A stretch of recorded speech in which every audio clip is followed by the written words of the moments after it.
My name is Lisa Sykes, and I'm a retired minister. I'm very retired, so I just like data centers. Anyway, it's a lonely thing for all of us to try to find a data center by ourselves. We need help. We've done that by organizing our neighborhoods and our subdivisions together. In addition to that, we've been raising our hands and saying, help us. And I've been making some cold calls. I'm really excited. The best cold call I have made recently was to the Sierra Club. I got the man from Big Bar, and she's here. Barbara, raise your hands. Where she is. She was the nicest person. And she knows me for a long time. And you can make cold call and you think nobody's ever going to call me back. And Barbara said, I have this guy named Tim. And I continued to speak with him. Well, then 20 minutes later, the phone rang. As I was going to call him, I don't know because I don't recognize his number. And I split the answer, got it over, and it was Tim Cywinski. Our director. Tim told me to remember how to say his last name. It's Cywinski. Pretty good for us, right? The Sierra Club is one of the few organizations, this is the Virginia chapter, that's ever been able to win against the idea of the data center coming into the neighborhood or any area. And they do send good to. I'll read your dog, he's ready, but so to introduce you so you know a little bit about him, and then I'm going to hand it over to him. He says it goes about all the challenges for raising, and then take some Q&A. So if you have a question on like a county meeting, you'll get answered. Tim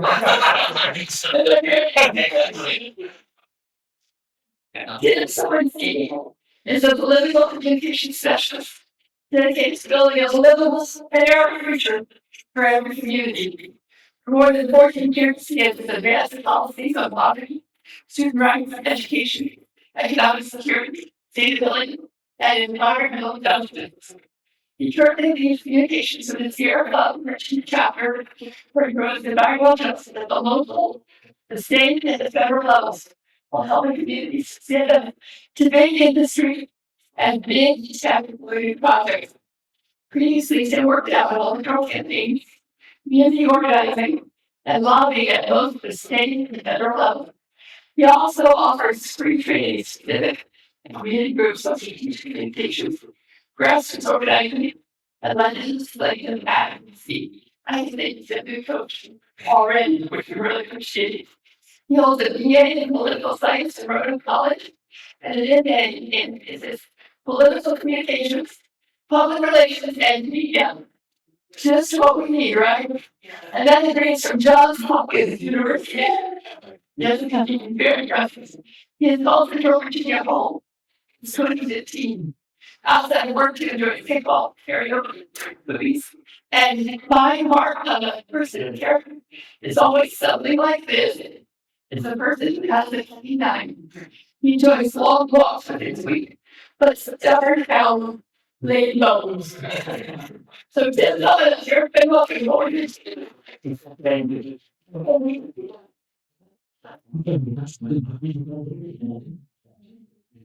That was a very nice introduction. I'm not too Swedish, so don't be sure.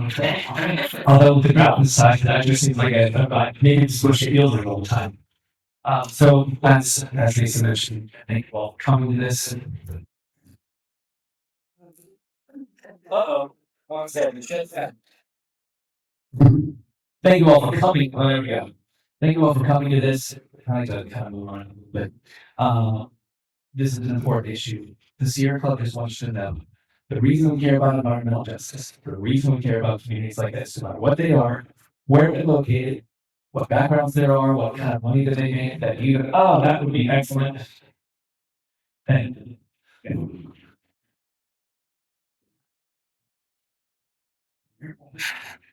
thank you. Okay, that's much better. I feel more free. I know I'm listening to the camera. I can go in almost slowly, but the thing is, you all represent me in this fighting alone. What is happening here in Goochland County is happening all across Virginia. We are the data center capital of the world. The place that has the second most data centers to the state of Virginia, country of China. Data centers don't come alone. They come with expensive projects, they come with expensive energy, they come with pollution. Now, can they be developed in a responsible way? Yes. What our litmus test is, are you sacrificing or selling out your communities to get more money from big tech? And it seems like across Virginia, that is happening everywhere we go. Because I mentioned that we're one of the only environmental organizations that will stop data centers on the local level. That's true, because when people call us, we know what it's like to be put in the crosshairs of big industry and industrial projects, and we know what it's like to, we know what it's like to just trying to get by, live your lives and livelihoods, and not have something come in and try to change the character of your community, or put people's health or air quality or water quality at risk. That's why we're here. I'm Tim Cywinski, and I represent this here club to talk about that with you all, because you deserve a voice in this process. Public policy can work with communities as opposed to against them, but when they try to put the cart before the horse, whether it's about industry or development projects, innocent people suffer. Every time. The way we combat that is by making sure we can bolster the efforts of community level engagement. And if you do that, you can win. 3 weeks ago, Charleston County was facing one of the largest data centers ever proposed in Virginia. And it was starting with 6 people who wanted to stop it. And they think that first step, I don't know, stop it because they have all this money and we don't. That is so fundamentally un-American to me, that idea that it's just because somebody has more money than the other person, they get what they want. Because you know why? You all pay taxes too. You all contribute to this economy and your society too, which means your voice should matter. You shouldn't have to go to a community meeting, put on the power of the people in power, and just be able to write written questions and not actually have their answers that your voice is heard. So I'm not interested in making a moment in this, but I do want to let you know that from all of this, I'm going to give a short presentation, but the Q&A is the most important part to me, because I want to hear about what's going on in your communities and what you think about it, because that should matter. So, let's get started. I was told that the biggest concerns in this community are, what does the data center look like? What can it do to our communities? What causes it transpire? Why would we be worried and cautious about it? Second thing is also the adjacent or tertiary projects that come with it, like a peaker plant, which is a natural gas fired power plant. And then the third thing is also concerns over the small modular nuclear energy. So, does that sound good, everyone, to touch on all of those things? Okay. Let's go first with the data centers, because this is a fairly new topic. It's taking a lot of other groups a long time to get on board with it, because it kind of sounds almost conspiratorial. The thing that makes the internet work, why would we worry about those? The thing is, data centers today are not data centers of the past. They're new because of AI. There's a lot of unique struggles, or unique challenges that come with them, especially if they put them near communities. So it's not too much to ask to say, everyone who has a position of power, make sure you do your due diligence so that it doesn't come to the trade-off of our lives, our livelihoods, and our economic security. The way that they've been developed across Virginia, unfortunately, has come with that sacrifice. So first, before we do this, I think it's important to show you the power of people's voices who have also been facing this. And this is from Charleston County, who won 3 weeks ago. They had such good community impact, such good local engagement, that their board of supervisors were forced to say, were forced to look them in the eyes and say, I can't tell those communities. And the industry behind it, they were called dying ventures, pulled out because they'd rather not have the Americans feel a lost vote. That's important. But it started here.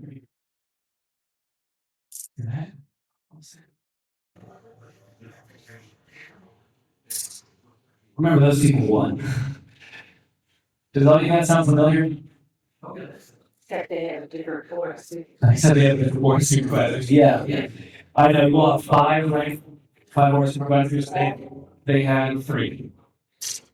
And convincing 2 of them was a heck of a challenge. What I would say is, the thing is, I would show that video because I wanted to show you that the tide is actually turning. People with these concerns are being validated by the public right now and by our public officials right now. There's not a lot of public policy changes yet, but that's because they aren't listening like they should be. And once we turn this into a more toxic issue, like it's becoming across Virginia, it's going to be easier to have raise your voices. So the thing is, and I wish every time I say this, it's all up to you.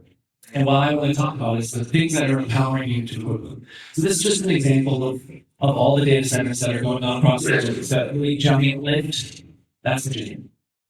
Virginia is the place they want to build most of the data centers for a multitude of reasons. One is we have the infrastructure, the digital infrastructure here, because where they put the Defense Department was able to build out from that, so you can, it was very easy to plug into that kind of internet infrastructure that was able to make and sustain data centers. Number two is it's tax incentives. We give $1.5 billion every year in tax incentives to the data center industry. And there should be accountability to that. They should be pollution intensive. They should be energy efficient so they don't raise our electric bills. They should not have these extremely pollution intensive diesel generators. But we tried to pass a law that said you don't get those tax incentives unless they do have those kind of minimum basic necessary requirements. And that fails. It all fails. So what I'm trying to, the point I'm just illustrating with that is no one, unfortunately, at the top who has to do something to put those safeguards, basic necessities in place. They're not doing enough on this issue until they hear from you. So just doing this by I'm telling Lisa this, you've already been able to post over the vote. That is a huge green flag for endeavors like AWS. So let's get into a little bit more about why we're concerned about data centers. And I want you to make sure I make this step. They can be developed in a responsible way. They can be developed in a way that doesn't come with a trade-off of selling out communities or changing the landscape or undermining the environment and the character of your county. But it costs more money. And what do we know about the industry? What's the thing they hate the most? One, playing by other people's rules, and two, undercutting any part of their bottom line. Even though, by the way, the industries that are building these things across the United States, specifically Virginia, are $1 trillion revenue companies. So that is not an excuse that is acceptable to me. And I wouldn't think that's acceptable to anyone who has to live next to these things. Okay. It's a little bit smaller than what I'm going to say, but just to show you exactly what it's like to live in a place that where they develop data centers. Here's the thing, there's a trend. Once you develop one, they think that's the go-ahead to develop more. I'll talk about Mecklenburg County, which is essentially what is the old residents there have called themselves the dumping ground of Microsoft. Because they approved one in 2011, and then they came and said, actually, we can't give you the right to do what we promised until you build another one. So they built another one in 2013. And then the same market came up. Well, we got to do another one in 2014, 2015, and 2021, 2022. That is the trend. That will, and then so what I'm starting to caution people is that when they build these things, it's never just one. If they think they can soak up more revenue from this place, they will. And the fundamental essence of that issue is one of the things we have to be worried about. If they bring these things here, and your elected officials don't put in the necessary safeguards with accountability, by the way, that's something that's usually overlooked. There's never something in the contract that says, if X happens, you have to pay one. Or if X happens, you have to give you have to pay the communities who've been hurt by it. That's usually absent in the contract because they have an army of lawyers, an army of lobbyists, and they have a way to get the sway. Unless you bring that to the forefront, take away the excuse for the board of supervisors to not include those accountability measures. And if the company doesn't want to agree with those accountability measures, they never have your messages in the heart of the first place. That's just fundamentally what happens with big industry projects that get put where we don't have enough safeguards in place. So this is Fairfax County. You can see from that picture a giant data center right next to a neighborhood. What you don't see in this picture is past that tree line just below it, there's a playground and a school. Those things on the top ones are famous anyway, that on average, at least 60% or 55% of those data centers are 55 feet within people's homes. And at least 70% are within 5 square feet of their homes. Now, they're going to say things about the ways which I'm going to get into, because I'm not just here to tell you what I believe, I'm also going to tell you the industry talking points. The reason I know the industry talking points is because I've been doing this for a long time, and I've been recognized, for better or worse, as an expert on this issue by the National Academy of Arts and Sciences, so they keep inviting me to things for big industries there, and they tell me all their stuff. At different conferences, I want to earnestly learn from the stakeholders. I just got to be honest, folks, nothing they've said has ever been satisfying enough to me if you're thinking about the community perspective. So again, it's trying to make sure, the text is more than I want it to be. But there's a quote from someone in this that I think is true. I'm always going to have elevating people's voices and impact on all these things. So I think, who the hell am I? Heck am I? Sorry. Who the heck am I? Data centers are annoying neighbors who noise, light disturbance, pollution, emissions, neighborhood light 24 hours a day, in addition to the assault of our senses. Well, it just went past there. And our livelihoods. That's the end of the book. Really quickly, and then I'm going to talk about some more. We'll just do questions and answers. Water. So hyperscale, you may hear that term a lot. What that means is that it's an artificial intelligence data center. The difference between AI data centers and our grandfather's data centers, as some of my colleagues like to call them, is an ebb and flow of energy usage. The more energy use, the more water you use. Cloud storage is like when you are watching Netflix or sending email on a Zoom meeting, energy usage goes up. But once you stop using it, it goes down. Just why there's people in Northern Virginia right now saying, I can hear when it's home and watching something because the generators and the fans, they all kick on at the same time. And it's usually around work this time of year, trying to get dinner or the kids to sleep. And the problem with hyperscale data centers is that they run on 100% of the time. There's no turning them off. Because AI is a processing power that is constant. You can't turn it off. So there's no ebb and flow. That's why they require sometimes 7 to 25 times the amount of power and water to run. Some of them, and this is an average, by the way, for AI data centers, at least the ones that are proposed, 5 million gallons of water a day. Now, I understand this is an agricultural community. Water is pretty sacred for a lot of things that we have in places like this.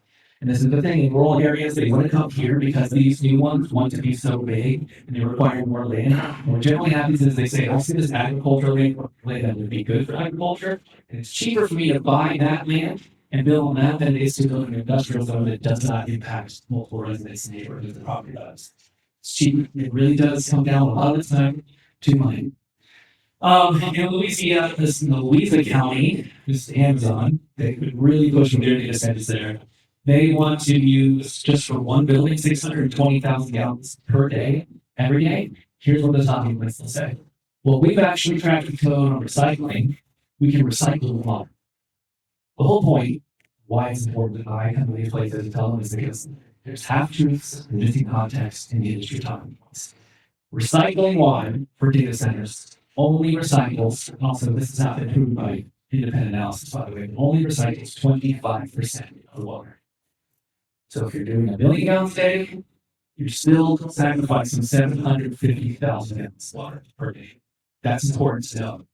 Look, in Loudoun County, which has the quote-unquote data center alley, it's 1.6 billion gallons of water has been used in 2023, and there's been a 250% increase in the use of drinking water since 2023.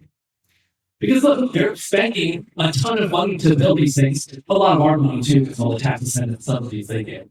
So they want to make sure that they're running efficiently. The only way right now to crack it, until they crack the quote on the water thing, is to use a bunch of water. They're not going to spend billions of dollars developing these things and not want to keep them. So that is just a fundamental, inescapable reality.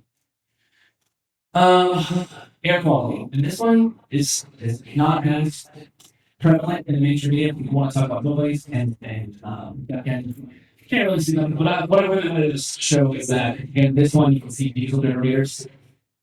We're not talking about hot dog truck type diesel generators or the ones that generate that are big at your house. These are the size of shipping containers. Every single one. And they don't just put one on against the data center. They put dozens to hundreds, especially for data centers. And in Chicago, where coming in. They say our diesel generators are up to the EPA standards of air quality. And number 2, they say only use for emergency power. Missing context again. Emergency power does not mean they only turn around if they need more energy, which by the way is even harder and harder to do because of all the data centers that are running. It is, we have to run them 500 hours every year in order to make sure that they can run. So it's testing. And they run through 9 o'clock to 5 o'clock. That's the permits, the automatic settings they get from the Department of Environmental Quality. So to say that it will only turn on for emergency power is not fully accurate. Second thing is EPA standards. Look, there's no open diesel generators that are safe, especially if they're onshore. This is some of the chemicals for them. PM2.5, I like to call it visible pollution. These molecules or toxic chemicals that are so small, they're perceptible to the human eye, they're smaller than the air. They bypass your lungs, go straight into your bloodstream. They cause cardiovascular disease, they increase levels of asthma, they have neurological impacts, especially on the elderly and children. This has been proven over and over again by medical people medical toxicologists that look at these things. Arsenic is one of the chemicals that comes out of diesel generators. The thing is, again, you can make these, you can replace these with other alternative forms of energy that have been proven to work in other parts of the country, but they're more expensive. And they'll say tier 4 is the best one. The tier 4 generators, they're clean. Again, they always use the EPA standards. Here's what I'll say with the EPA standards is those standards have not been updated in 40 years. And every medical professional who looks at those standards says they are not good enough specifically because of the impacts on children. Now, what does the worst case look like if they turn on, which again, I guess they do turn on, but they try to scatter them out? Well, in Loudoun County this year, I've just talked about this. That's telling you this. That's what it looks like. If half the diesel generators turn on. And that's not even hyperscale base. Looks like the building's on fire. They didn't warn the community when this happened. It was just there. And that's because during the summertime, it's hotter and there's no sufficient. It's hard to get energy from a power plant to our homes. And what do? We can't possibly lose internet. Can you imagine what we would do if we didn't have access to Facebook? I guess we'd all be a little happier for a few hours, but they turn them on without warning anyone. And again, this is one of those ones that's developed right smack out in the middle of the community. That's what it looks like. These are things people are allowed to be concerned about. These are issues that people can feel concerned about. And if elected officials or anyone with position of power is not doing everything they can to make sure that that doesn't happen, then they're not doing a good enough job. At least that's my opinion. Moving on to the news, which is another thing people care about. Industry talking point number 1, decibels max, which again, independent study says again, depends on how much energy is being used. It will go up. Decibels is the love language of the industry. It's the love language of policymakers. So measurement is now 55 decibels. It's just the same as 2 people having a conversation. Right? Once again, if there's an energy flux, or the energy traffic on, those decibels will always get bigger, unless it's written in the contract that they can. And unless it's written in the contract that if they do, and people are disturbed and can't sleep, there's some kind of accountability. They will go up. And again, we're talking about hyperscale data centers, but even cloud storage data centers, you can hear the hum all the time, unless they're about 2,000 feet away from it. From the best estimates and studies that I've seen in the industry stakeholder meetings that I've been part of. If it does go up, 70 decibels at a constant, they're going to that constant cost. And by the way, they also say 55 to 55 decibels you can hear when you're indoors. So they will say, don't worry about it, it's just like 2 people having a conversation. There's also an argument of whether or not they're talking about one particular part of the generation that's from these homes, that combine all of it's actually multiplied. And then the other side of it is frequencies. Frequency sometimes you can't hear, but you can feel. Frequency does not follow the rules of buffers. They go through walls, they go through windows. There are places, and I can't say for sure because this hasn't been any kind of study, but there are places with anecdotal evidence that say, even when I'm not around, I still feel the frequencies when I'm walking around. My focus is gone, I feel something's wrong. And the next slide, I talked about living near these things. There's a testimony of someone that had to move their child to the basement, newborn child to the basement because they just wouldn't sleep because they were that close to a data center. So that's the noise in a nutshell. This will be their testimonials. I can read it. This is both. One's from Business Insider, one's from the Washington Post. It affects the way there we go. Perfect. It affects the way we spend our time. If the noise is hearing, when I sit out, it's pretty unpleasant. We're hearing this buzz. It's not all the time, but when it does occur for long periods of time, sometimes the whole day and time. Anyone who says you won't be able to hear them is not, I think, acting in full faith, or has not lived by a data center. Because every person who lives near one has stories like this. And that person was talking about moving their child downstairs is tremendous. It's affecting me financially, emotionally, and everything we have to think of. If I could say, if I would have known that this was walking into a future back, I never would have lived in this place.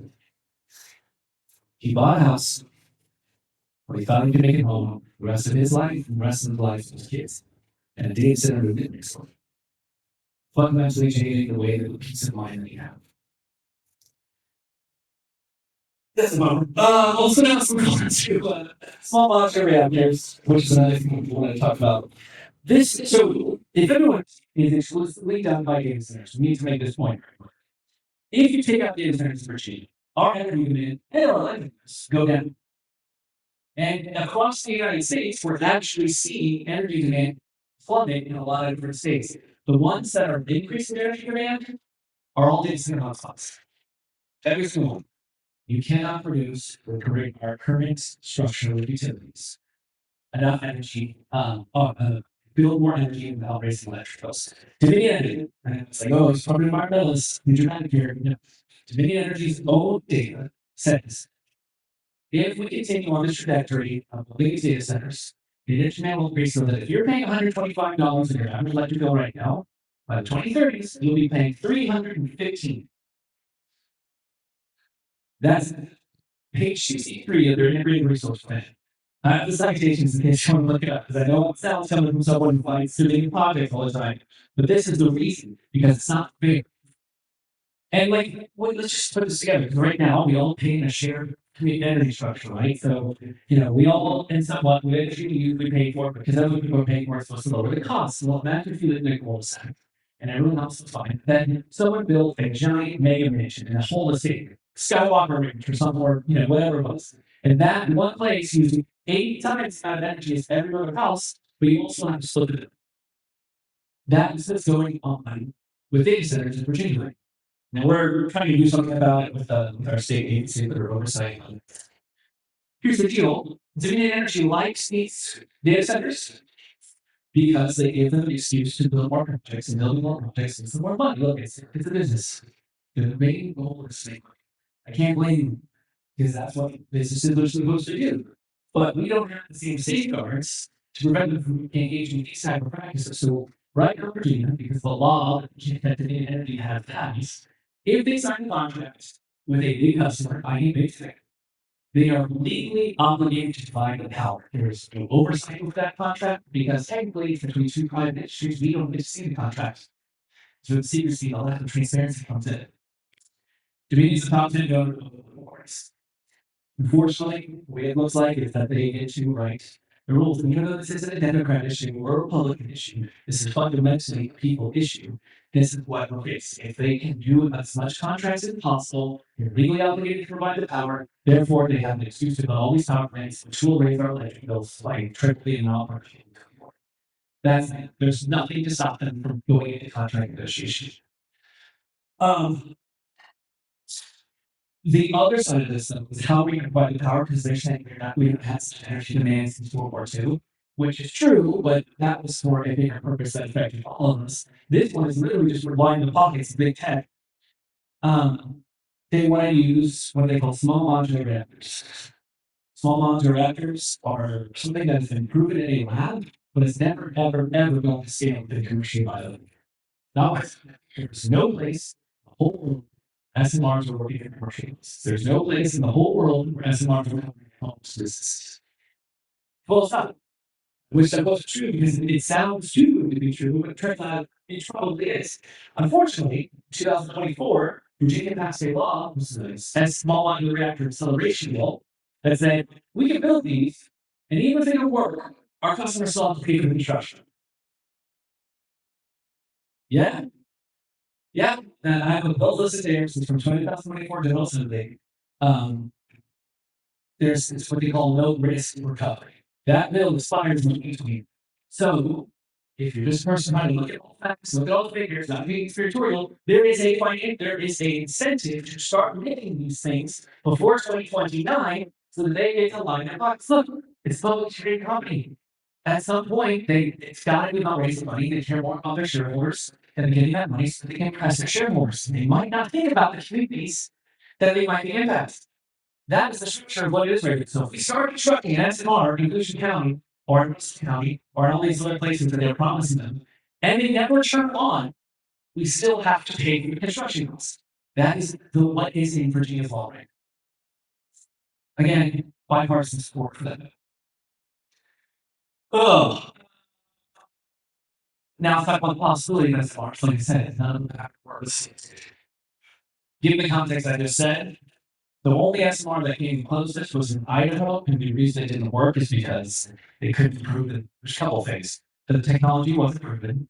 They couldn't get enough people to subscribe specifically to that power source, and the costs rose from the initial cost like 60%. So it's no longer financially viable. Project stands. Luckily, Idaho didn't have a law that said we can recover these costs. So people on the top, but then there's other larger scale nuclear projects that have happened. They have promised of energy that have not gone out and yet still left customers holding back. Florida, there's one in Goochland County Nuclear Project. They tried to build a $1.5 million, basically said they paid $1.5 billion. They barely got past phase one of the construction. Customers still had to pay for it. The most egregious thing I know is they were trying to expand multiple nuclear plants, or one nuclear plant by 2 more reactors in South Carolina. They were told it would only be $3 billion. That tripled, it became $9 billion, and to this day, and it never got off the ground. And to this day, their customers are still paying for that. I'm not saying that it can't be done. I'm not saying that your county people in power don't have a right to explore these things. I am saying that you have a right to make sure that your bases are covered so you don't left forward. Make sure you all get some stuff. That's important. We can have public policy that works with communities, not against them, that has transparency, not undermining the concerns of people, 100, 200 people that would come to something like this because they're worried that it will change the fundamental character of where they live, the place they call home. Because you make this place home.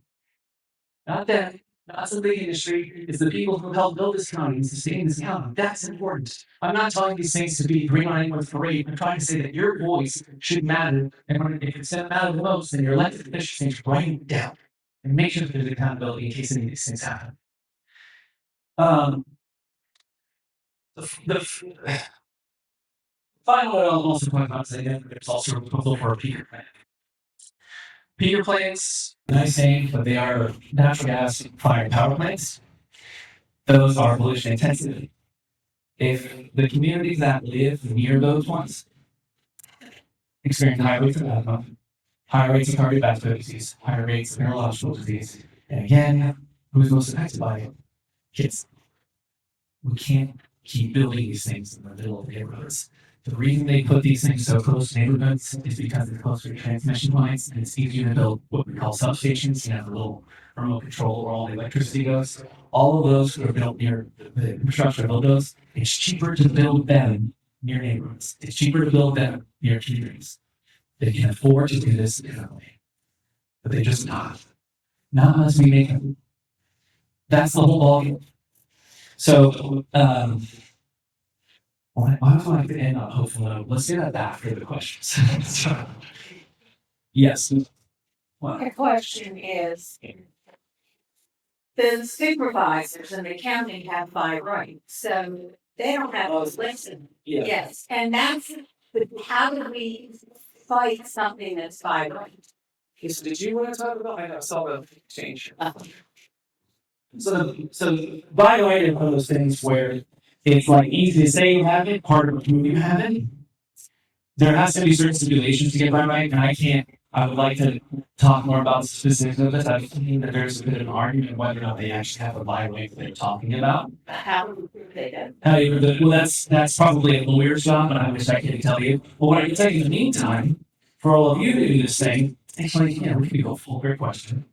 How do we stop them is the question, or how do we make sure that they voice in your heard? The thing is, every single time that they try to illustrate a map what you're supposed to do to engage, those rules are specifically and surgically designed to disadvantage you. And I don't even think political officials even know that they're doing it anymore. But like, there was that community meeting on Monday, right? Were you allowed to go to a microphone and ask them the questions? What was it? You had to write down your question, and then they got to look through the questions, and they chose which questions they had to ask, right? And that really makes me mad, because why do we want power if you're refused to wield it? They signed up for this. This is their job, and if it's hard, that's what you signed up for. If it's difficult and we come to you with a problem, you don't get to ask us what's the solution. That's their job. So how do you change the rules by doing things like this that you're doing right now to make sure that they have to be accountable to you? And every single opportunity you can show the sweet spot. And that they also talk about is like, look, you can either be on the side of the community or you can be on the side of the industry.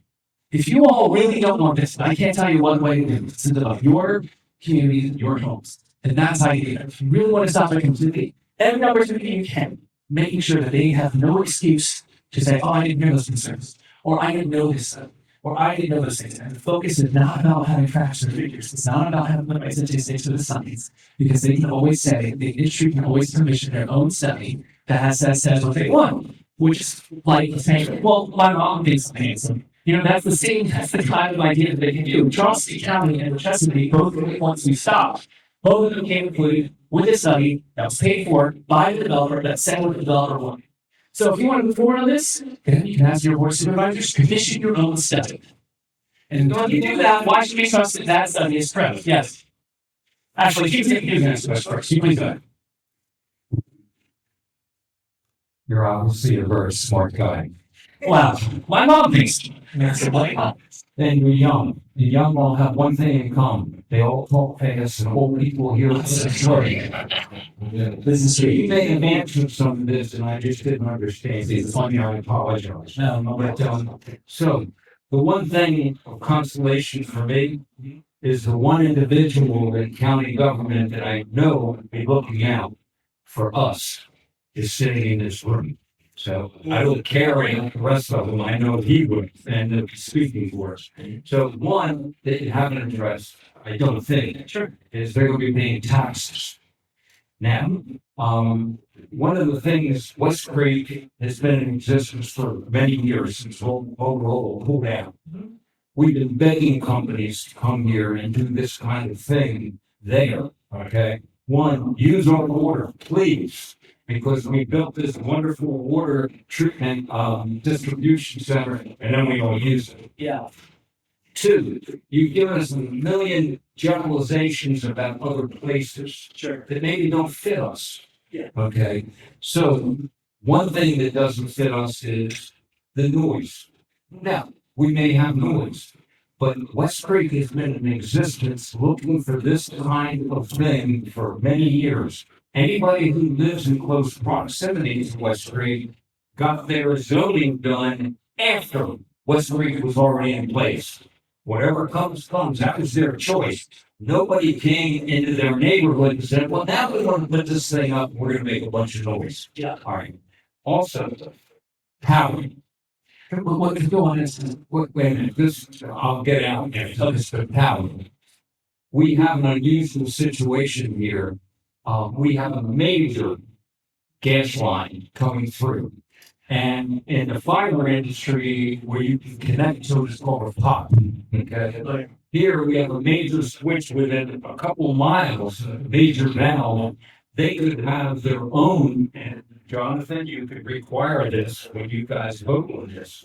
Anyway, they could have to produce their own generation off of natural gas, no pollution, and it wouldn't tap our grid. If I'm not. Yeah, yes. A couple things about that. There's local stuff where you said interesting things. I don't know what that pipeline, what grid, or like who is like part of the territory for it. He can explain. Is it part of the Davis territory? That pipeline, something? Do you know? Who do you know? You're asking, well, Columbia, yes. Columbia, yes. But this is important. this is the PC internet. Right, and those two are, when it comes to pipelines and pressure stations, those two are linked to a lot of the. Well, for sure you projects. guess the home line, the larger end. Yes, DC Energy is another thing. Part of that is also being talking about information. Side note on that, when it comes to like natural gas at the answer, we need a lot of energy to make a lot of energy to those things. The turbines for the gas tanks they want to build and the compressor station that are necessary to power something like this, if those things through, they're not going to get there for another 6 years. It'll take 6 years for those turbines that are fundamental to make those things work, do this. And but if they start construction on them and they never end up coming, they abandon projects, we still have to pay for it. So there's just a thing that needs to be thought about. in the context of what's going on with our energy system right now, because of supply chain issues, because of some of the national policy that's made it more expensive to ship key pieces, things that are going in. Like what's going on in Chester, they're trying to build a peaker plant. It's like when he said that there's no pollution when it comes to natural gas. I think, oh, I'm sorry, thank you. You said that there's no pollution when it comes to natural gas. There has not been any study that's inclusive that backs up that point. And I think that's important to know. We used to have this thing called the environmental justice screening. And if you live near a natural gas plant or a natural gas compressor station, this is decades of data.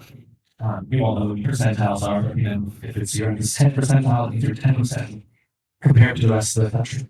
If you live as a child near a natural gas station, a natural gas power plant or a compressor station, childhood eyes and asthma was the 90th percentile of those of the rest considers the rest of the country. So they are making them a little bit more clear, they're making them a little bit less polluted. I think it's important just to note that like we should be exploring alternatives that don't come with the trade-off of potentially making people sick, which is why I believe those alternatives now can be developed a lot faster, a lot cheaper. So I want to make that point. The second thing we touched on was the tax revenue.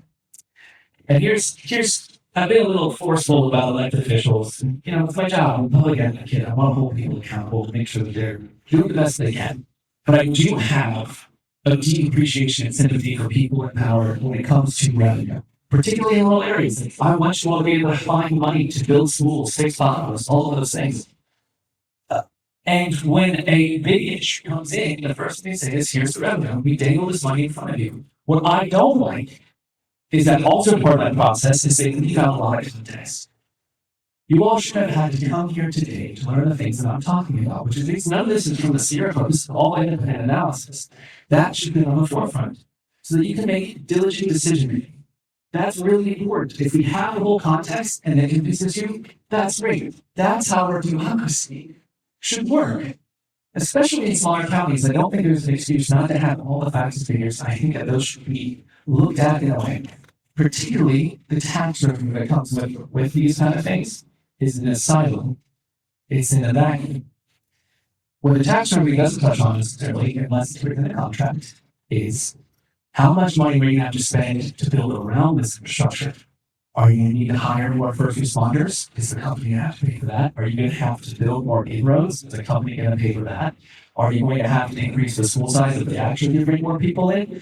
Is the company going to pay for that? And also, in almost every case in Virginia, and I know you're saying generalizations, but this is a trend. It's not just happening in one place, it's happening everywhere. They'll make promises about what they'll do with that tax revenue, and it doesn't come to fruition. Fairfax County is the second most concentration of data centers in Virginia. They were told to keep improving them so they can lower people's property taxes. That was 10 years ago. It never happened. And what ends up happening is, we can use the excuse as technology change or actually the fundamentals of these particular key aspects of these things have changed. It's actually be more expensive. And in the contracts, there's also depreciated assets. So, and this is another thing. I can't believe this is a big important thing. Who are the clients of your data center? So if the data center has people who pay for, it's like renting a house. The data is like renting a house. Like I pay rent so I can use the data in the process. If one of the clients is a bank, state law, not local law, says you're excluded from local taxes. In Manassas, Virginia, they pushed through a data center that said, hey, we're going to get like, it was, don't quote me on this, but it was like over $10 million, I think $12 million. And no one knew who the clients were. But then when it came to the collection of those tax revenues, one of the clients of the bank, that went from $12 million to 1.2. These are the things that I just want communities to be aware of, people in power to be aware of, is that this happens. I understand the need for revenue is part of their job. What I'm not asking is to say no. I'm asking to make sure that the context is accessible and transparent to you all, because we didn't actually touch on NDAs. NDAs is a huge aspect of the data center industry. We'd like to know how they're going to run. How much water are they going to use? How much power is going to use? Substations, that relates to the tax revenue. They're going to pay for a $13 million to $30 million substation that actually allows the energy to go from a power plant to the data center. Does the revenue come with the trade-off of raising our electric bills by 3 times the amount? Is that worth it? A cost-benefit analysis has to be contextualized. And if you don't have the context, you can't make a decision out of conviction. I don't think that's an unreasonable thing to suggest. Get the context first before anything else happens. The last thing that I'll touch on, actually, no, you just raised. Yeah. If you're, these questions need to be directed.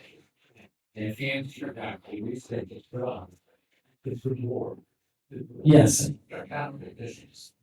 And to expect us to have some sort of influence by sheer numbers. Yeah.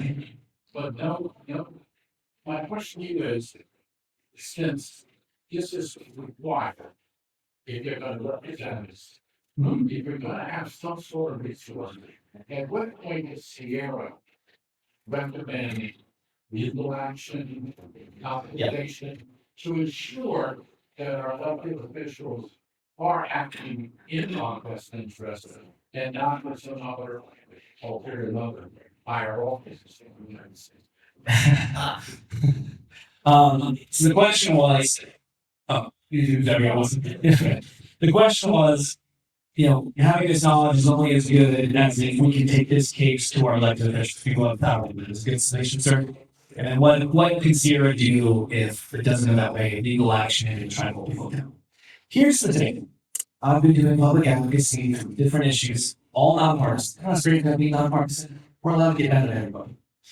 And the only way to really win on a local issue and to actually change people's minds is through 2 strategies. Take away their excuse to say, I didn't know something.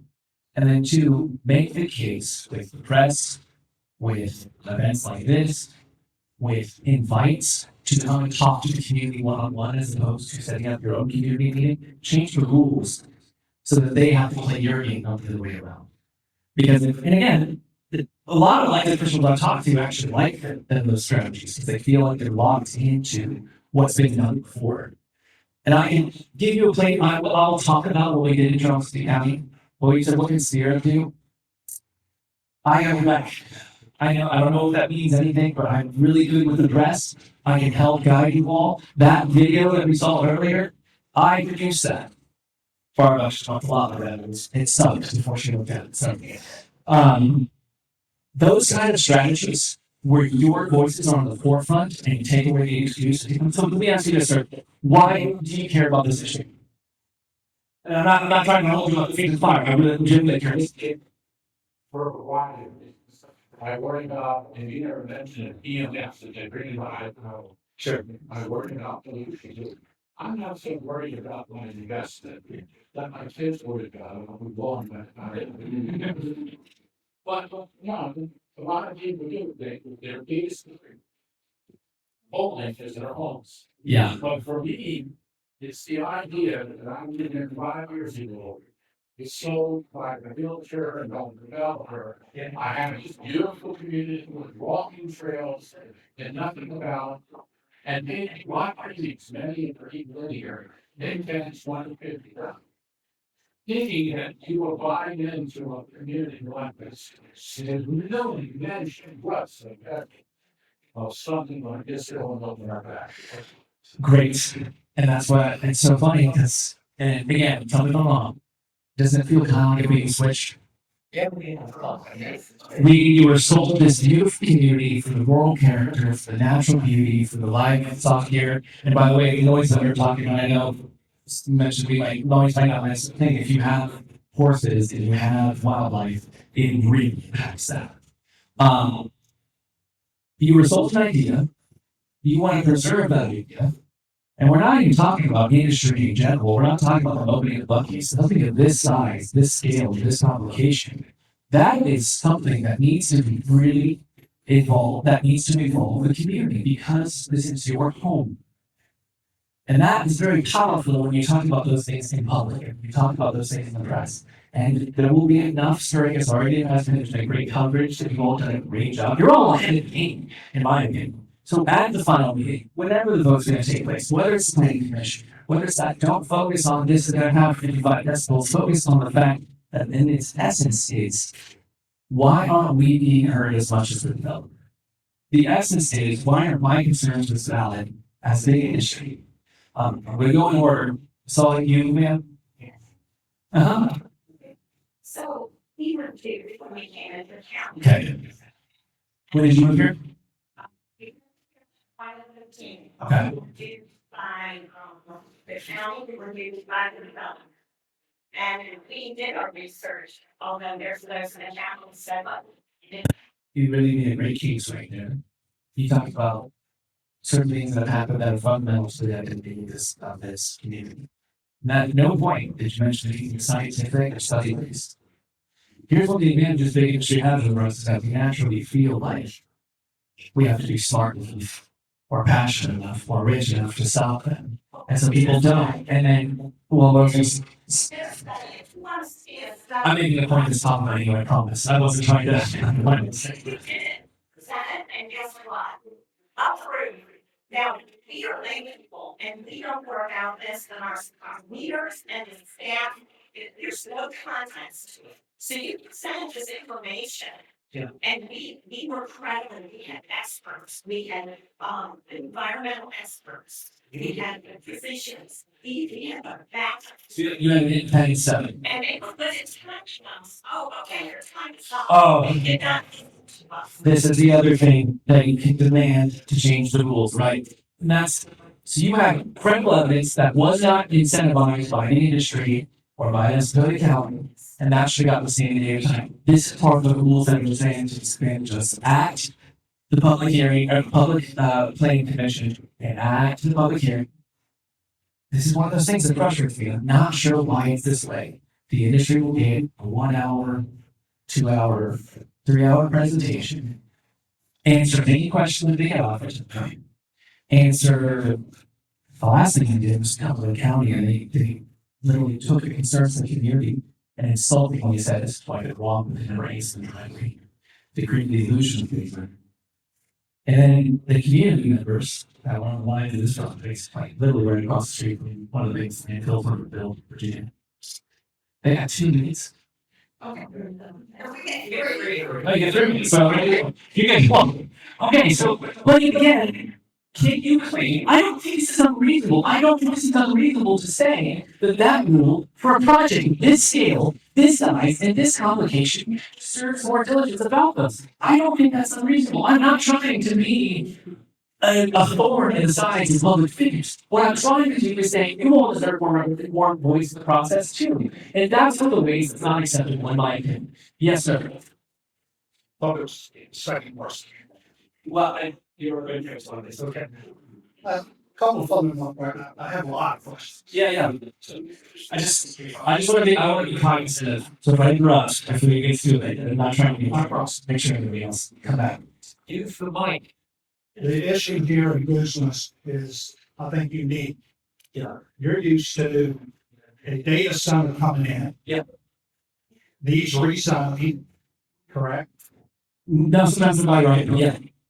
Well, it's still a rezoning to change it. Rezoning it has my right, Yes. correct? I'm assuming that's what's going on here. Yes. No, it's not. Okay. Second, I'll get to that second question I have is, have you ever seen a data center that's gonna have supplemental power, whether it's solar, PV, or this magic small modular reactor? They're typically on site. It's on Yeah, the they're awesome. right, but they're also connected to the grid. Yes. So even if the proposal that Goochland has for the upcoming TOD Yeah. is a location for small modular reactors, PV plants, Mm-hmm. they still got the voltage lines to the property. Yeah. The data centers being proposed. That's one of the things that increases our electric bill so much is that the transmission, if you get them, unless the company pays for it, that would be gonna fall on us. data center does not have, even if it does have big fiber on site, it's connected. Still, they can use the grid. That's They right. don't generate by themselves, but that's a whole other Mhm. unique, not being controlled by the grid as far as voltage, frequency, and Yeah, demand. that's right. So that's one of the fallacies of what's being proposed here.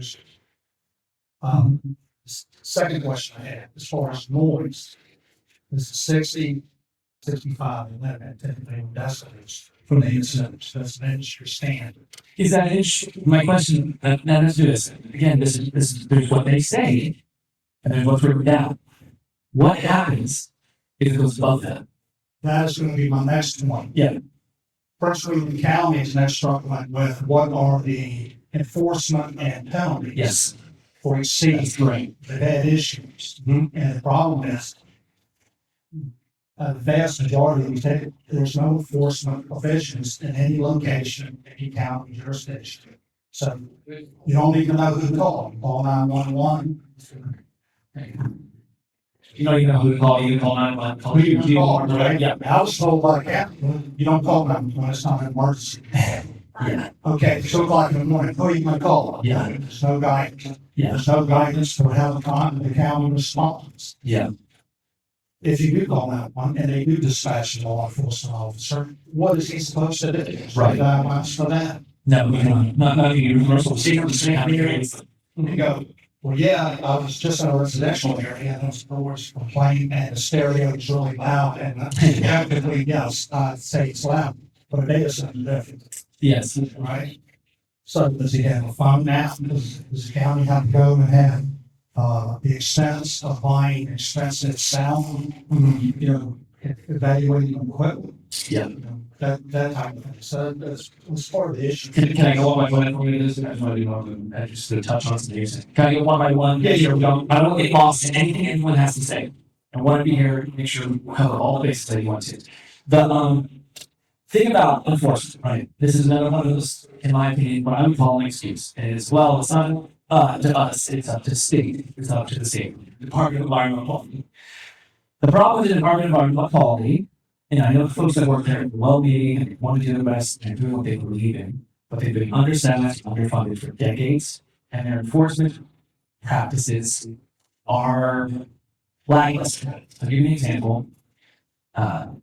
2 years ago, 2 or 3 years ago, Norfolk Southern had a coal ash spill into the James River right by the road up and shut down the same water treatment plant for I think 2 months.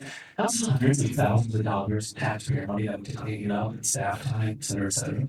The fine for Norfolk Southern, which is the world's richest freight company, was $30,000.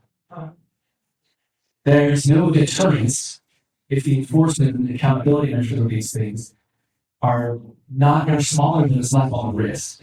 So again, part of the reason I want to be here is because I want you all to be engaged with your public officials, elected officials, in the best, diligent, and of course respectful way, but to hold their feet to the fire. That's what they signed up for. That's what anyone who wants another office has signed up for. They have to answer to you. That's not unreasonable. And this is one of those excuses that they'll say. I'm not saying yours will, but that people do say. So sorry, it's a good question. So our fight here in Goochland is unique. We Yeah. don't have any protocols. Yep. Right. And what the dominant says, M1's not needed, you have the data center by right. So Yeah. somebody can come in and vote today. And I want to make sure I'm curious with the director of this. We have discovered that the NDAs being signed in this county. There's non-disclosure agreements that are signed. Is that right, Lisa? We had 6. There's been 6 NDAs. We know what they are related to. No. So now, sorry, please continue. Yeah, so right now, there's no dragging the sleigh as Yeah. far as the data center. Right.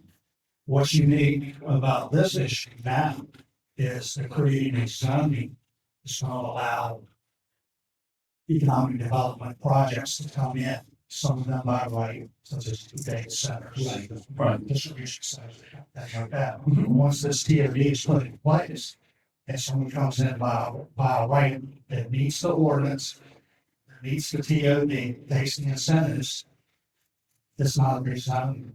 Yeah. So you don't go through the process of notifying the community, you don't go through the process of having the land commission meeting. It's already been decided by this It's not gonna. this project that's occurring in front of us now, is what the planning commission already said. They're gonna decide, so there's nothing to evaluate as far as, it's the data center too tall, it's that data center too loud. Yes, so I'm thinking of what you're playing down, because it's by right, you can do whatever you want, and that's it, right? That's the thing, I know, we all want to touch on things just one step at a time, is that what you're? Well, that's the biggest issue with by right. Yes, it is. Does that forbid your county from putting in safety rights?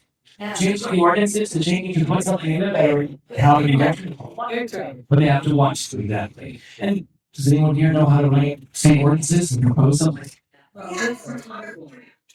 In the time management, exactly, so I mean, that's what I'm saying, it's not just this or just that, these things aren't binary, there are things you can do to put safeguards into place to make sure the sanctity of your community is still safe, but we gotta think out spinning outside the box and laid before us. Oil ordinances can be done, other protections can be put in place, the people in power can do them, it's not a question of possibility, it is a matter of political, that's what we're talking about. So, yeah, now, the discussion. Can we just make this the last one? I'll just, Yes. I'll just go. Economic development and protecting the community, it's a double-edged sword. We want to have economic development and us typically support economic development. So do I. So it looks to me if it's in the right place, under the right conditions, and everything fits in the puzzle, then I will support it, even if it's a data center. Sure, but I'm not anti-data center all the way, no. Yeah. So I'll be easy. so have you, in this unique situation, Yes. have you experienced anything where they change the rules first and then the project's come, or that project needs to come in, change the rules, and you go through the process? Yes, every time they come in, they change the rules after it's been approved, every single time, I don't know of any community in Virginia of the 300 existing projects that we have, and I've talked to at least 3,000 different people on those, it's always what we got, and what we got is not what was told. And by the way, in that same meeting, you get 3 minutes, and they get an hour and a half, they'll say, just like they did in Fairfax, just like they did in this, oh, all these worries about you, we have new technology, do not worry about it. But they were told that too. They were told that in every single project that's been approved there too. I don't know anywhere where this is popular. Look, it's your economic point in Edinburgh, which people don't like necessarily data centers. They were able to build a new middle school with revenue. That's the promise that we can do is that they're an economic engine. We can do it. But the companies might have to take some of the risk. The companies might have to put up a little bit more cash because they can afford it. And two, why are we accepting things that come with the trade-off of your growth, your well-being, your health, your property rights? You pay taxes too. We can't just forget that just because some big industry says something that we can register. So, Do you have any more information on like yeah, Alton County as far as, my understanding is they're changing by rate levels for, it was gonna be in the hundreds of millions and they ended up going to 79 million. yes, that's right. We have a data center impact report that goes through all of these things. I'm gonna send it to Lisa. She can send it. It's all free, which is on our website. We can pull it up. It's 62 pages long. Our vendors, that one's a little bit better. So yeah, no, thank you, sir. Appreciate you coming. Many issues here are learning a lot today. Sure. Yeah. One to learn about is noise level. There are lots of topics that are important. One is noise, and another is educating on what this might actually sound like. If anyone is interested, would like me to set up a 1-minute demonstration. I have a decimal meter, and I can generate the noise through a speaker and show you what 65 dB of sound sounds like constantly, which is what our current CFD is allowing. We're concerned about the noise, and one of the things we want to do is to push that down to the ambient level we have now, which is about 45. Now, there are two ways to do that, in my understanding. One is to move further away. I just sort of say 2,000 feet. And another is to invest. Yeah. Okay, and another is to invest more heavily in the commercial building itself, which will cost money. That that the company should pay for, yes, and two, I've never had a buffer that if you're within 1,000 feet, actually. One of the problems here is low level frequencies. Hertz like 30, 40, things you can't necessarily hear anymore, but they travel long distances and they're very difficult to stop. You can feel them. I'm not making this up. I've been a sound engineer for 40 years. I know a lot about it. You will feel the frequencies of the data center if you're in proximity of it. It may grab at windows. It'll cause sleep disturbances. This is all bad. Yes. I can, if you want to hear it. Yeah. Did you have right there? Yeah. I will use the speaker. Don't use the speaker. Just play it in the middle of the room. No, while the next, I'm gonna run it through the speaker. While the next speaker is speaking, I'll just set up. Here's the thing, here's why I want you to do this, is because we have this. I'm not gonna be like. No. Okay. This is a meeting here. You keep doing this, so you're gonna pay to the speaker and you show 60 decibels is. Yeah. If you have a speaker that's not connected to these things, great. That's what I was gonna check, because here's the deal. What we're trying to do is one room income. That's why it's here, looking at you, the industry, like intelligence, or whatever, but also your voices here. I don't want to take away the excuse. If it's going to the speaker, they'll say it's not enough. But if we do this would be helpful. So you do that stuff, and I'm going to answer this next question, okay? Yes, sir. Well, the change in rules that is going on by the county, Yes. do you think that that is being coached by those that are trying to bring data centers in? Have you seen that done when they did it in Manassas or when they did it in Prince William County, when they did it in Gainesville? Yeah. So if I'm going to make sure I'm answering this exactly, are you asking me if the industry is supplying talking points to your officials? Or could that be a possibility? Change the rules Well, using Westbury in order to make it more readable for the data centers to come in. And they want them to be in a by-right situation yeah. for use of the whole Westbury area. They want to give them carte blanche to build as much as they want. So Is there any way we can actually go to a point of saying minimal in order to start, and then make sure that there is a requirement that they actually follow this for something you've already invented this year? yeah, so that report that I have that we'll share with everyone in every single section, goes section by section on the websites, air, water, electric use, energy, all that stuff. It has local recommendations, bullet points, they all can understand. It's meant to use that so you can look at them and adopt them and take their stuff. But you were saying about them changing the rules. I mean, changing the rules is another way to say changing the laws, right? I want to make sure this is framed exactly because I don't want to seem like I'm misstating it. What happens is the industry has a lawyer. The industry will have a lawyer, and they will likely draft example ordinances. And I don't know what your board of supervisors are doing. I'm hoping you're working with them. And I'm sure they are. In states, this is a complicated issue. They just want to make sure that they have all of the context. That's why I'm here. A lot of times, counties, cities, they'll just take whatever the example language the lawyer for the company knows about. Right? And it's look, if they're not lawyers, they're not going to be able to do this. There is a disadvantage for communities in particular. There's also a disadvantage for local people who are here with the right and earnest desire to do what's best for their communities, regardless of political affiliation. Because that's the best form of government is local government, because they're supposed to be the ones that are closest to you.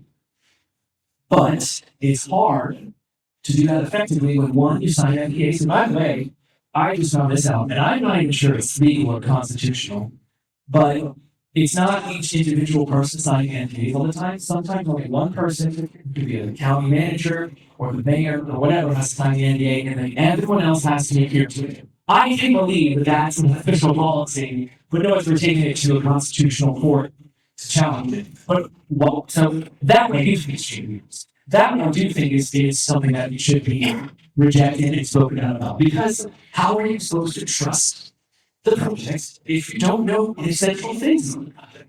So that's something just to think about, because I don't want you all to go get mad at your elected officials. I want you to get mad at the industry trying to do this to you. make a mistake, and because if the industry's not engaged with you in a way that's your terms, not theirs, you have better rights. But I do believe that board of supervisors genuinely, there's some jerks there, for sure. And y'all know like, but they have a hard time trying to understand these things because it's still kind of relatively new issue. Our job as a community engagement side is not to shame them into agreeing with you. It's to make sure that they don't have an excuse to think, oh, I can either be here with the industry or I'm here with the people. They can be heroes if they make the right decision in your eyes. That is key to making sure you have strong advocates in the community. Make that case. And I can't make that for you. I can help, I can politics and place behind. I'm here to show you all that we have your back. But I think it's important that if you're just yelling at your board of supervisors, it makes it a lot harder to understand what's right and what's wrong. It makes the issue often come down to that. We can pull away on the law and pull away on the law that makes, is what's happening to you fair or is it unfair? That is the question. And keep the question on that. I'm sorry, I feel those bring up. Given that, You go with plus my question. given that we seem to have a board member here, I wonder if we could ask him to comment on some of the things that were said. He's here and he knows the good comment. Could you say that loud? I couldn't hear you. Can I play this in? Well, yeah, go ahead. 1 minute. Now, this is gonna take just 1 second. I've got a DV meter here. That's the facility over there and. We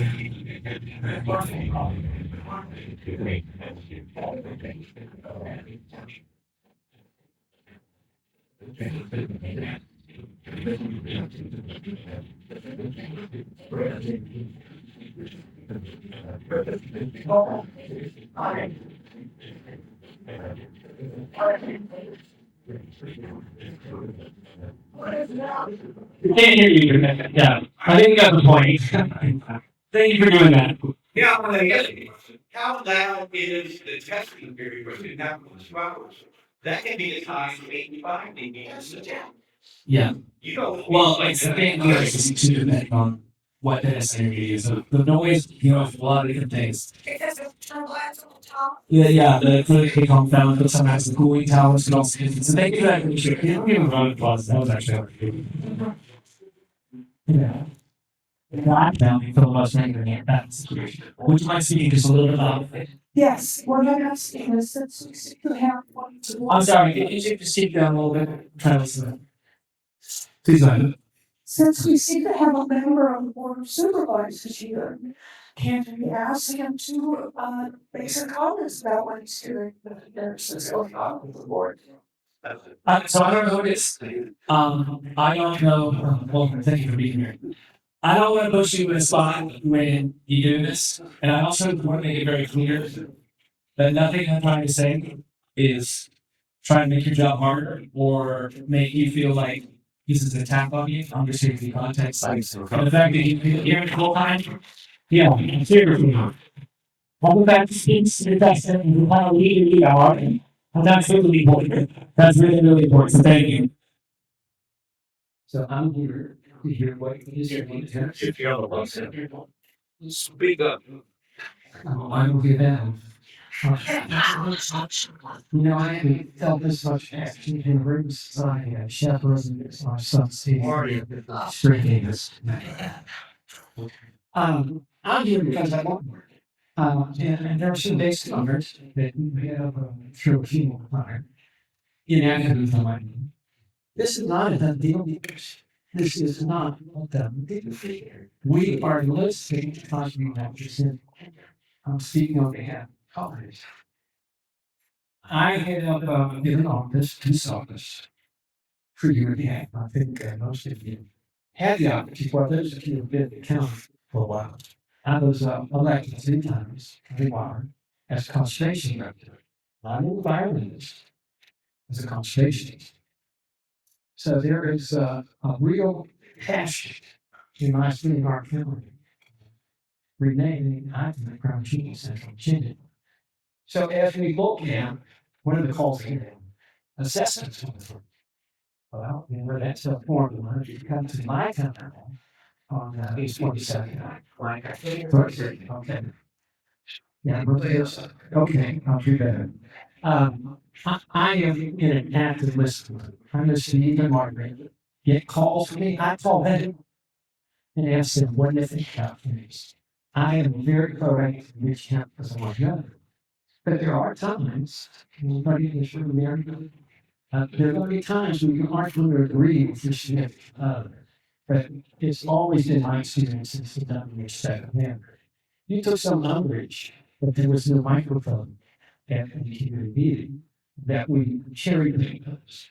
Wrong, wrong, wrong. There was no microphone. I didn't say that. They said that. When You would do it first. Well, because that's what I say. That's what they said you. From London. Well, if you're going out and well, we're not exactly. Is that you've been here for an hour? I'm going to 5 minutes. Well, they invite me out. Okay. Did I go that long? I can't want you to be there. I'm not. Oh, I just called you. I'm running out to go back. Let me rephrase it. You're attacked. You can either take the punch or you can say you're wrong. So I never said anything about what you all are trying to do. What I'm saying is what's happening across Virginia, and I appreciate you being here to learn. And if you're that's it. I'm not trying to make your job harder. So your job is to show us the people. Well, thank you for telling me what my job is. Right, so let's get back to the I'm here not because I was 14. I want to be here. I want to hear about some of the things that this gentleman shared. And there's some very valid things. My thinking changes. I always observe the right to change my mind. Bring out more information. But there are times when people are going to see things differently. You have more attacks of what they're called to get a lot of. How do we get rid of big health bonds? How do we get health bonds? We create more revenue. Yeah. Add more tax revenue from commercial development.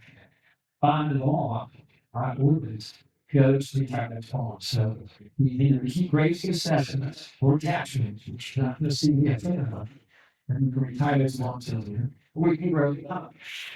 You can just get static. We're going to take longer to get this loss. I believe everybody get 32 tax bracket bonds.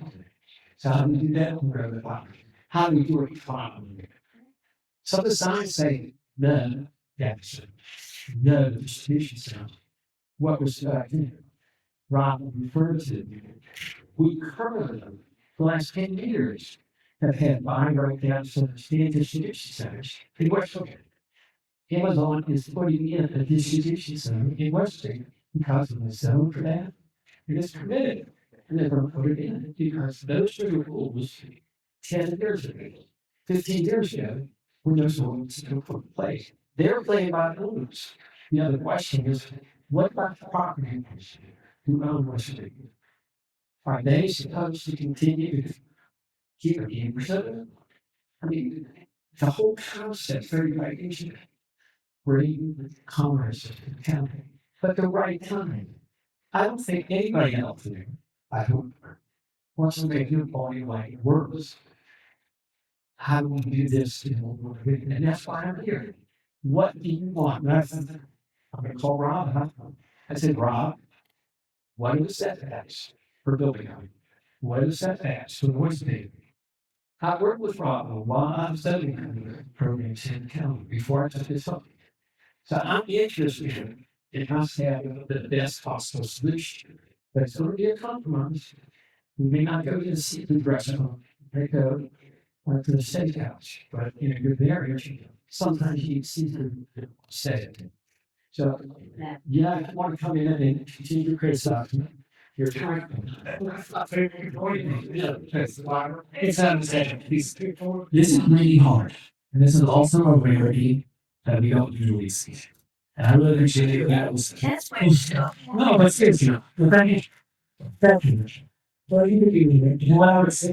Yeah, exactly. You're doing exactly everything that I said. Was I want there to be people who are willing to engage with them in a way that's not just led by predisposed rules, but actually expressions of them. And I mentioned like basis. That was not the intention of this. And I think it's very easy in your position to hear someone talk about these things who's also from this county. But I was told from people who do call this place home to come here and do that. To engage with them about my knowledge and my expertise, that if you and I can sit down in one of these meetings and I can talk to the other board members, I want to have that conversation. And I don't want either of those things. So if you decide at home, I'll provide people, because seriously, look, I'm not giving the big bucks. I work at a nonprofit. I understood this, and these people here just do things the right thing. No things like that. You're right. I want to know, and I will work with the community and connect people with the decision makers like you. And if I can do that, and look at to do that, get some other folks to do that, which is not like you're doing, that's awesome. That's how we make this whole situation better for you and them. I don't want you to jump the other. I understand the community. And that's not why I'm here. I'm just trying to make sure that people are exposed to everyone. Exposed to all the context that lies. That's it. This is nothing I've said was specifically saying this will happen here. This has happened in other places. That's all. So thank you very much. Seriously, thank you. I'm sorry. If I did, you might be able to tap my environment. It's not what I was trying to do here. This is not, it's not staying close to you, okay? It's not what I'm saying. This is hundreds of thousands of dollars that we've spent on buying into it. That we thought was the thing, what it was, what we wanted. Okay, we got wanted it. No, we got because have more else. Okay, it's not a it's a triple dollars. It's just. And I will respond to that. It's true, I think all of us as humorists require taste is always considered that. My sense of humor is required taste and not always. And the opposite is true. That being said, and I appreciate that. But at some point, we do need to understand, that's why I asked the question, what is the set thing? Or is it absolutely we want zero things, zero? And I think we're aware that there are 28,000 or so citizens in this county. You haven't asked them. That is time of it. Have you? I have. Yes, I did not understand. That's right. I did not. Yeah, there's, you know. I can't, okay. Remember, I ran 3 times county line. Some of you old men see me on the ballots and what's the consultation group I call it, what's that office? And then 30% of you folks go to the polls, have a cash out, and you didn't know what it was. But I took that job seriously. I'm on the farm community. I have a huge passion for agriculture and the whole way of life. So I don't need to trivialize.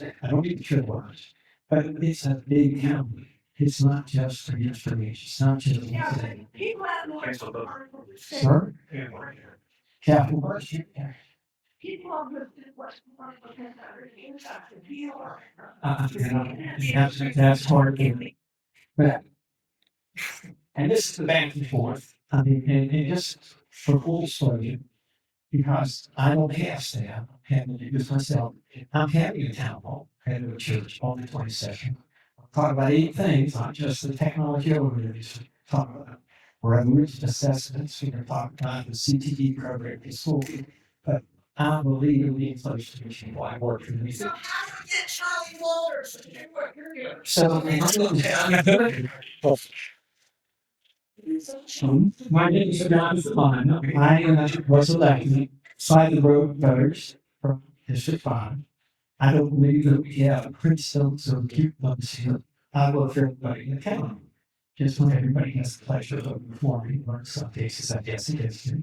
But it's a county where it's in. And so I made a draft by District 5, but I'm looking for you folks, all right? So the other question I want to make sure I'm clear on is, I want to hear, I learned something today. If a bank is using data center, we might have an impact on our taxes. Yes. Well, I want to make sure I address that. Because, I'm sorry, I'll turn the microphone a second. So Capital One is already in this county because of state law.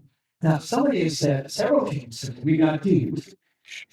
I'm going to emphasize this a little bit.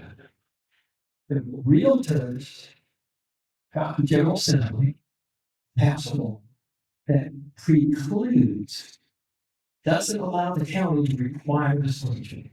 Doesn't require, I cannot require a realtor or developer to say, across the road is get one property. It could be a data center, could be boring, could be a hog processing plant. I'm not allowed to require that. And it wasn't the Republican Party who passed that. It was the Democrats. So, when you want to get partisan in here, who's looking out? Who's looking out for the people? I want full disclosure. I want more information out there. And the state government is in wisdom that says, no, can't do it. So I got a bone to pick there. I talked to the realtors, they said, oh, the county ought to endorse it. You got to look out for yourself. There's sometimes where I think that's it. And helping people maintain their temporary peace. So monopolize this. But you get what you ask for. I was over there minding my business, taking notes and learning because I want to see us get the best solution we can. Marcus is going to take it. So, but I will let you show think about Who's showing? so thank you very much. If any phone number is 804-581. So, I'm here because I want to be done because I have to be here. Thank you very much.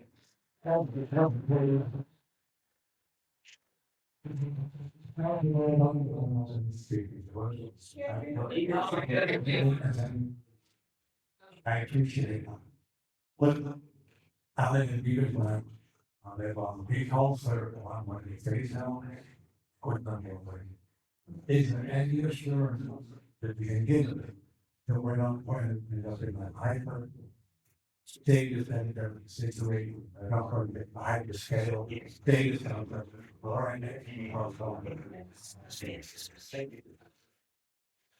The question was not you guarantees the answer no.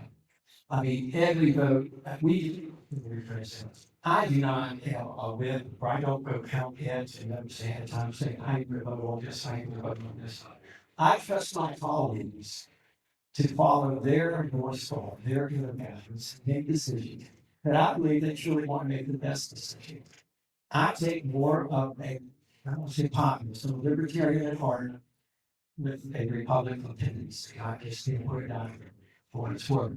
So I can't speak to what my colleagues do because they have access to the same information I do, and I trust them to analyze and process it. They come to their best decisions, and the most important number in all of this is 3. Do you know what that number 3 is? 3 votes on the board of supervisors. I have been on the short end of 4-1 votes numerous times. I believe my colleagues voted what they thought was their best interest. I don't believe I know they did. And so I go to my district. I love terminates for what it's worth. I don't terminate for public safety. It's hard to have confidence in the board of supervisor when the initiatives down there are 50 feet. And that's a misnomer. That was 10 years ago. That is existing. It wasn't starting out there. The 10. We were with. We were running.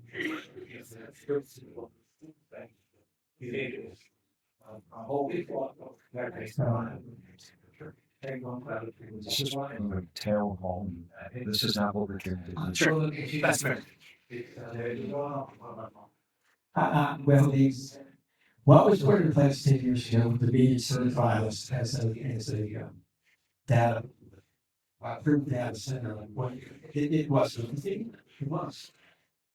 What I'm hoping to see at TOD is, as I put it, I want to do on offense. I want us to define what we as a county, as we as a community, think is a good environment for commercial development. It may not be a data center. What if it is? I don't know, the video is making chips all over the place. What if they can't want to make a chip plant? What do we want? Building height, setbacks, versus the waste levels. That's the information I'm looking for. And I want to make sure they pay taxes. So if they're a bank, I want to make sure they get the. And this is unexpected. I know that your insights are going to have this all over the internet, so I guess I will never die. But I'm going to pass on.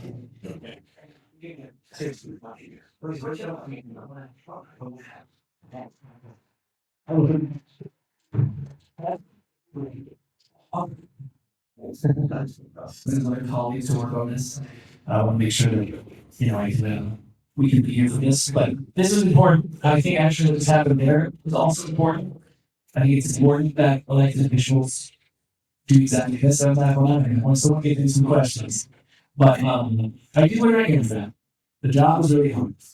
I never wanted to belittle that idea, but also being on the front lines of massive, complicated projects like this is hard too.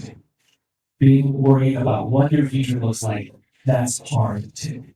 Those things need to come together in a public policy process, not just communities, but across the state, because we need to make sure that public policy is developed with communities, not against them. So go ahead and leave your question. Hey, thank you, Tim. This is not the first time we met. We actually met Monday. I remember. You remember? And you were passing out a particular brochure, but this is not the first time I've been to the Sierra Club meeting. Yeah, you involved the James Street thing. Yeah. Oh, this actually goes way back to July of 1980. Oh, not okay. Yeah. Down the river data plant, the power plant down in Louisiana. I realize there's a lot of motivation to go quickly, so I will summarize. There's a lot of things you've said are just blatantly wrong. Okay. About the TCST and so forth. So what else? I present the premise of the question. I have never ever said any specifically. Someone to any small modular reactors exist. Yes. Where? Naval platforms. So people live in submarines. People live in submarines. Is that really what you're talking about? Aircraft carriers. There are no such thing as small modular reactors in the entire world. There's not. So I'm fine with questions. Actually, It's not like myself. I'm perfectly fine with that. And again, we're just going to be established because the premise of some things that have been said. I am not talking about data centers that are specifically proposed here. I am talking about what has been done in other counties. I've tried to go through this multiple times because you deserve to be equipped with the knowledge and the power to find out these things, to understand where there's missing context, and have your voices heard. That's it.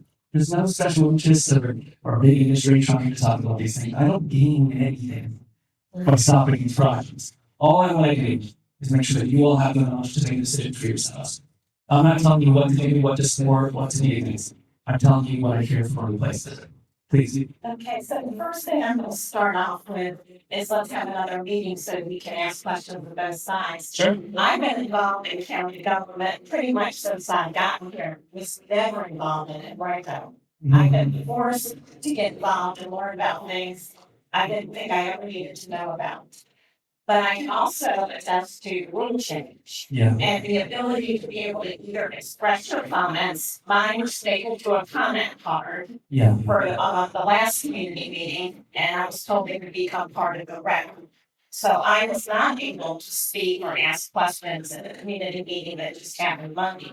The previous community meeting, one of our supervisors got up and said, folks, calm down. We're only talking about one data set, which blew my mind because the TOD will allow as many as you can fit in this area that's been mapped out. So if our supervisors are going into this with that mindset, that's not accurate. So that's pretty scary.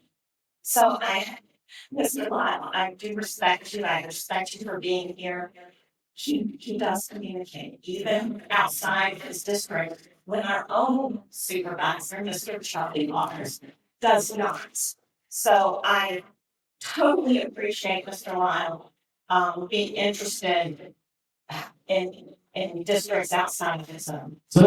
However, when he wants to push back about what I say I was student and the buyer beware attitude, when we bought in our community, it was proffered that they were to tell us about quarries, which they did, and the ad valorem tax. No one knew about the ad valorem tax from sections 1 to 5 until they got their first bill. I call that being duped, because if the county's gonna put it in, then the developer must do it. Where's the enforcement? Okay, apply that to data centers and noise. Where's the enforcement gonna be? Yes. Now, in terms of how the zoning goes, because the county wants to hold on to this information that, well, did you know, in 1987, this is how it was zoned. Yeah. So we have a parcel right next to where our house is, where our community sign is placed. And then when the builder went to put up another mile to a different mile more down our way, this burn was right. That the developer charged residents for HOA. Well, guess what? Our sign and the berm is not even on property that belongs to us. But my husband and I asked, so what's gonna happen on this parcel before we even sign? Oh, that'll be part of your community. Yeah. If all goes well and we believe it's gonna go well, guess what? No, this is gonna be commercial. And everybody's using the word commercial. Yeah. What I want us to correct is, in flashing neon lights, industrial. Things that are gonna affect your health. Yeah. And when I was sitting down, I was looking out at this huge tower up there, I can see the electrical wires. This is gonna go near real people. Yeah. Real people who need to breathe just like everybody else, no matter where you're located in the county. And we are deserving of clean air, we are deserving of not having to have our windows rattled. And this constant noise. And it's so disrespectful saying, well, you know, there's other people in the county. Okay, but this isn't being inflicted on them, just like the Avalora cats. Yeah. We are bearing the brunt, and you wanna talk about smoke and mirrors, when you put a referendum forth for a fire station, it's supposed to come to District 4. And guess what? It gets moved to the western part of the county. When I asked the county manager, well, don't you know the way it's written, as long as it's used for public safety, they move it right out of our community. Yeah. Yeah. I can't comment on things that happened that I'm not familiar with because even when I don't do that, apparently I totally am. So I'm gonna just make sure the whole point. Is we have no teams. Yes, but what I was also gonna say is, and I was trying to say this to you earlier before we moved on, is that like those stories should matter in the public policy making process too. If you will have a story to tell your board of supervisors so they can hear it, they should have to be able to respond to those too. I don't think that's unreasonable. And things like that are so crucial to making sure we have public policy that works for everyone. I know there's unique challenges, but I reject the notion that we can't have public policy that does the most good and it doesn't have the trade-off of harming people's lives and livelihoods. I think that's what we should all strive for. And it can be done. This is not a matter of possibility or technology. It can be. So please keep telling those things and please keep up the faith when it comes to things like this. And please keep encouraging leaders who may be in tough spots, which I completely acknowledge, but that they're here and it's important we show them respect and we show them that, like you did, that it means a lot to be this engaged in the community because if we don't, then people get left behind. So thank you. Thank you for telling all those things. Yeah. So my concern is with environmental protections. Yes. We were told at the meeting on Monday that it was the local, state, and federal, the EPA would ultimately govern environmental concerns. Yeah, that's concerned about the EPA. concerning for a lot of reasons. Yes, a lot of challenges there. So what advice or suggestions, like how do we make sure that is there something we can do to try to inform or influence the environmental regulations through this process so that there are some protections that are probably lacking? Yeah, good question. And this is an important note about, because we mentioned the real estate bill that was mentioned before. Virginia is what's called a delegable state. Remember what that is? So that means, that localities only have the much power to decide things that the state gives them. In essence, that's what it is, which is another reason I actually think it's a problem because localities should have the choice, the freedom to be their own communities and challenge themselves. That said, when it comes to environmental protections, there's very few state laws that have those sort of rates. But there aren't that many, but there's very few state laws that let you put environmental. So there are some. So this is a tight spot. But they are example ordinances. And that sounds like, you have leaders who are willing to engage with you. Look, the industry's gonna give them bullet points and talking points of what they think should be in their things. I don't see any issue with making sure there's a contrast to what people want. So specifically, what you would like. I think it doesn't have to bring in legalese, it doesn't have to bring an ordinance.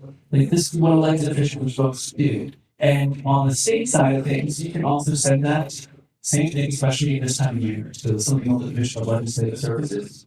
Just has to be bullet points, just has to have any kind in it. And they will change it into legal language for you. That's actually a lot of things people don't know about this. The General Assembly passes bills that are written by people all the time. They're called bill by request. And I think that's something we should be jumping on as citizens and residents of Virginia. So I would say crack open the books of what protections you do have and what you don't have right now.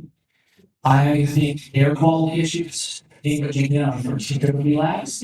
There is some navigation there that you're allowed to do with the Environmental Justice Act of 2020, which we were part of the coalition that tried to help those things. That gives us more wiggle room for cities to adopt specific ordinances.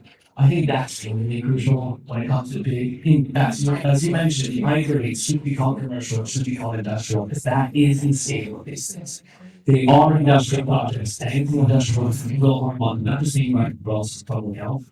But that's a conversation for your elected officials, who hopefully will sit down with you. But also, you can look at your city or your county ordinance multiple times, see what's there, see what's not there, and see what should be put there. That's the citizens. Civic engagement doesn't start as it doesn't end at now, it starts. Be involved and get those things that you can become in public policy. And you should be. Oh, that's great. Do you have a suggestion? Is there a best practice out there that you've seen? Is there another county or somewhere where they've done it right and regulate? Yeah, I would say that I have them, but those are urban areas. And I'm not gonna say that those exact things would work in a rural area. That said, when it comes to data center development, which again, like I said, we're not against data centers. We're against what we would consider irresponsible development of data centers, unconstrained data center growth. We have ordinances in that data center report specific to air quality, specific to water quality, specific to specific things that can be adopted. And we have an expert who can look at those. Actually, I've been looking into this, who's the author of that report, who wants to send example language that if this goes through, this would be the safeguards that put in place. Again, that's up to you all. If that's something you want, we'd be happy to send you something that we think is good, but like I said, that will change because of every situation. We're not here to say this is the only thing you should be doing or can do, but rather, here's the foundation, here's the starting point. Okay. No, thank you. Yes, please. And then if you all don't mind, I think this will be the last question. Yes, the last time that. So reassured. Okay. I was going to say, first of all, I'm electric engineer, but literally. But I'm familiar with pretty much all the electric. Yes, because you're making it on data centers. And worked in power plants as well. So it was, and it's work on the power plants, so I know exactly. And I can tell you, 500 megawatts power plant, it's not a small thing. It's a big deal. And as Mark Zuckerberg said, that one model in AI requires 1 gigawatt of energy. I'm talking about 500, half of this. So right now, unfortunately, I think we will come a little bit late to kind of this whole building because most of the governments have data centers, has infrastructure, either data transmission going past or they have resources to make development. And the Goochland County, unfortunately, and even in the eastern part, it's all remote. It's all remote.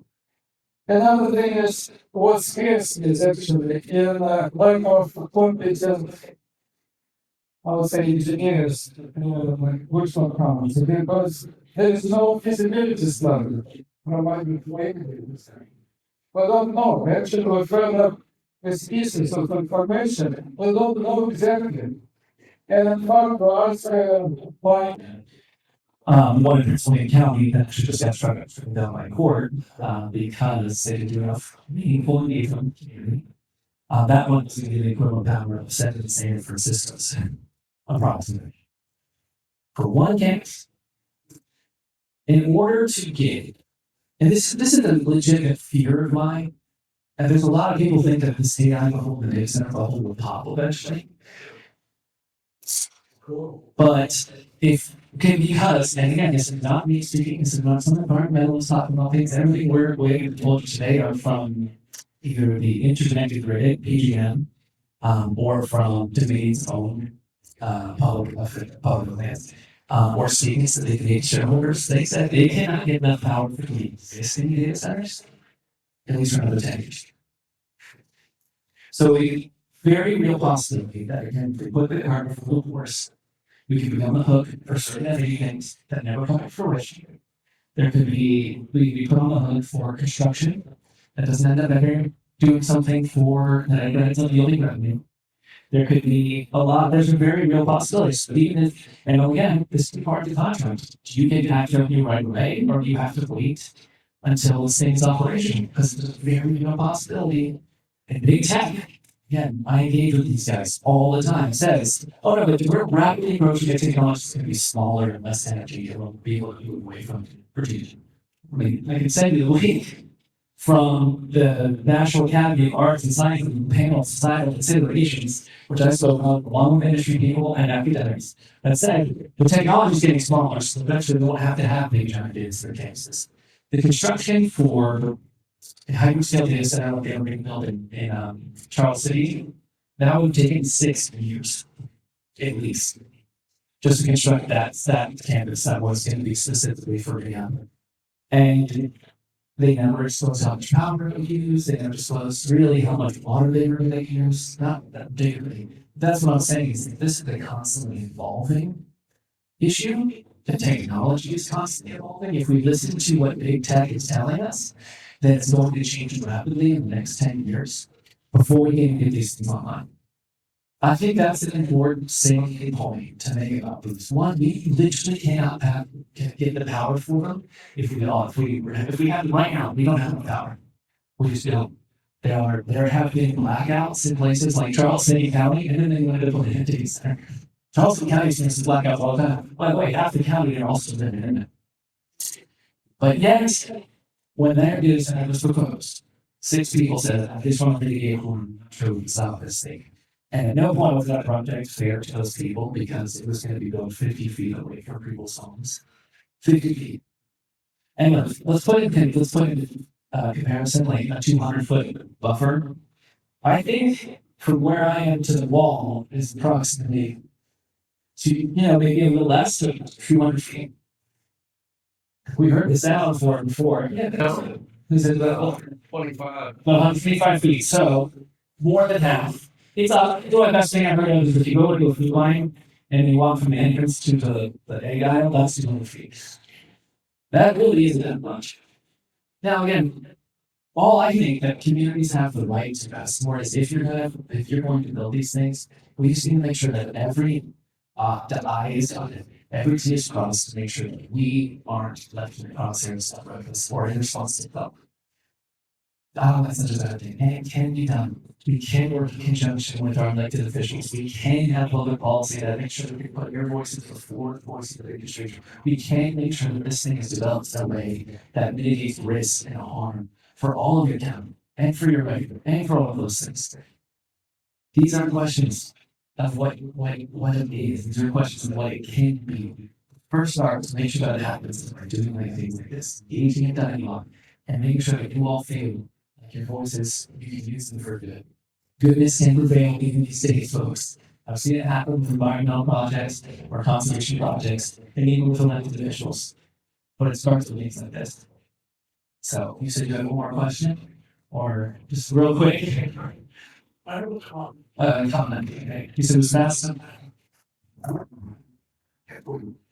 By the time we all sit down for Thanksgiving dinner, this is all going to be a done deal on our current schedule that we have. Are we going to have data centers and home data centers? How about the office house? No names on. West Cleveland is going to be developed one way or the other, and some of y'all are very close to it. I don't. But what I've asked for you right now is give me a show of hands of people today that have already sent in comments on the PC or TOD proposed rules. Excellent, excellent. You need to get your neighbors to do the same thing. You've done it once and 3 more times. That's the only way to do it. My humble opinion is you need protections. Noise, to me, that's probably the biggest, most ongoing thing. But you need to let the supervisors know, all 5 of them, and the county administration, what you think. The protections are what's taking protection, I think, in the long run. Thanks a lot. Thanks, Tim. Thank you. Thank you all. And just don't forget. Start again.